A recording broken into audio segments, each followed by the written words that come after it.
Hello everyone, welcome back to Ease English. In today's video, we will learn a lot of new and interesting daily use advanced English sentences which are very useful in our day-to-day life. To be a fluent speaker, you have to watch the whole video and do practice with me. Guys, this is Vani Yadav and you're watching me on Ease English. Before going to start the video, I request you all, if you are new in the channel, then do subscribe to the channel. And if you are already a subscriber, then hit the like button and share the video as much as possible. So without further ado, let's begin. First sentence, वो बस से उतर रहा है। English में बोलेंगे ही is getting off the बस। ही is getting off the बस। फॉर एग्जाम्पल, आपकी स्कूल से छुट्टी हुई है, आप घर आ गए, मम्मा ने पूछा भाई कहाँ है, आपने कहा कि वो बस से उतर रहा है, मैं पहले उतर गया तो मैं पहले आ गया। तो अगर ये कहना है कि वो बस से उतर रहा है, आप कहिए he is getting off the बस।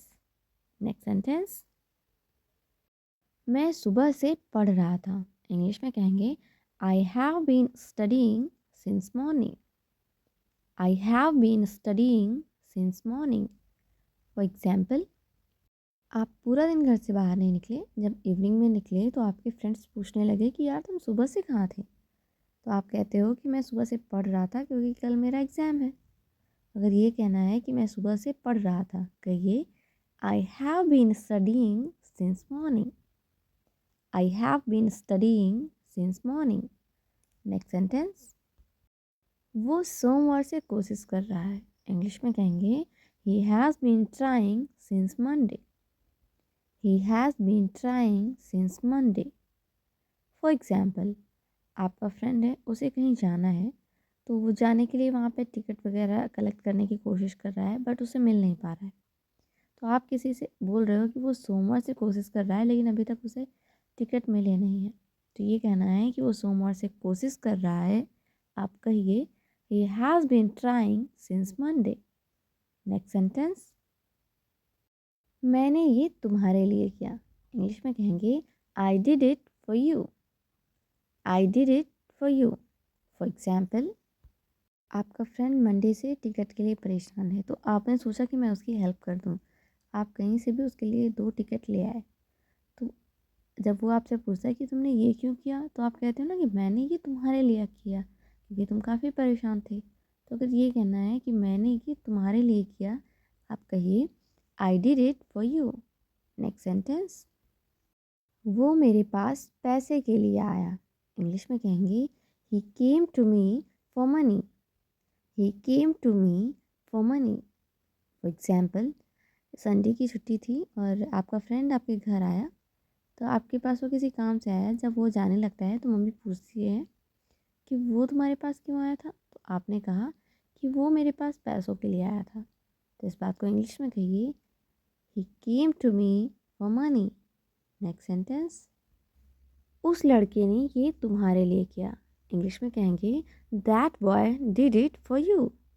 That boy did it for you. For example, आप क्लास में गए तो किसी ने आपके लिए कुछ सीट वगैरह का अरेंज कर दिया या फिर आपका वर्क कंप्लीट कर दिया। जब आप पूछते हो कि ये किसने किया, तो आपकी फ्रेंड बताती है कि उस लड़के ने किया है। तो अगर उसे ये कहना है कि उस लड़के ने ये तुम्हारे लिए किया, वो कहना चाहिए उसे that boy did it for you. Next sentence, मैंने 500 रुपये में अपना मोबाइल दिया। कहेंगे I give my mobile for ₹500। I gave my mobile for ₹500। For example, आपका मोबाइल ख़राब हो गया है, यूज़ का नहीं बचा है, तो आपने सोचा मैं इसे बेच देती हूँ, ख़राब हो गया है। तो आप कहिए I gave my mobile for ₹500। Next sentence, मैं आधे घंटे में निकलूँगा। इंग्लिश में कहेंगे I will leave in half an hour. I will leave in half an hour. For example, आपको और आपके फ्रेंड को एक साथ कहीं बाहर जाना है, किसी पिकनिक वगैरह पे। तो उसने मॉर्निंग में आपको कॉल किया कि यार कितनी देर में निकलोगे, तो आपने कहा कि मैं आधे घंटे में निकलूँगा। आप कहिए I will leave in half an hour. Next sentence, वो अमेरिका में पढ़ाई करेगा। इंग्लिश में बोलेंगे he will study in America. He will study in America. For example, आपका कोई क्लासमेट है उसके फादर का ट्रांसफ़र या प्रमोशन कुछ भी अमेरिका में हो गया है, उनकी जॉब अमेरिका में लग गई है, तो वो वहाँ शिफ्ट करने वाले हैं। तो वो बच्चा भी जाएगा, तो आप कहते हो ना कि अब वो अमेरिका में पढ़ाई करेगा, तो कहिए now he will study in America. Next sentence, मैं बैंक में काम करता हूँ, कहेंगे I work in a bank. I work in a bank. For example, किसी ने आपसे पूछा कि आप क्या करते हो या फिर कहाँ जॉब करते हो, तो आपने कहा कि मैं बैंक में जॉब करता हूँ, मैं बैंक में काम करता हूँ, तो कहिए I work in a bank. Next sentence, coffee को कप में डालो, इंग्लिश में कहेंगे pour the coffee into the cup. pour the coffee into the cup. For example, आपने कॉफ़ी बनाई और सबको देने के लिए बुलाया। जब सब लोग आ जाते हैं तो कहते हैं ना कप में तो डालो तब तो पियेंगे। तो अगर ये कहना है कि कॉफ़ी को कप में डालो, कहिए pour the coffee into the cup. Next sentence, वो कमरे में जा रहा है, कहेंगे he is going into the room. He is going into the room. For example, dinner हो गया है, सबने डिनर कर लिया है, भाई बाहर जाने लगा, तो मम्मा पूछती है आपसे कि वो कहाँ जा रहा है, तब आप कहते हो कि वो कमरे में जा रहा है, थोड़ा वॉक करने का, वॉक करने के बाद वो कमरे में जा रहा है, तो आप कहिए he is going into the room. Next sentence, वह ट्रेन समय से पहले पहुंच जाएगी, इंग्लिश में कहेंगे this train will reach before time. This train will reach before time. For example, आपको कहीं जाना है तो आप ट्रेन सर्च कर रहे हो, तो आपके भाई ने बताया कि ये जो तुम ट्रेन देख रही हो ना, वो ट्रेन तुम्हें समय से पहले पहुंचाएगी, तो ऐसी ट्रेन देखो जो टाइम पे पहुंचाए तुम्हें। तो अगर ये कहना है कि वह ट्रेन समय से पहले पहुंचाएगी, तो उसे कहना चाहिए this train will reach before time. Next sentence, मैं तुम्हारे निकलने से पहले आऊँगा, इंग्लिश में कहेंगे I will come before you leave. I will come before you leave.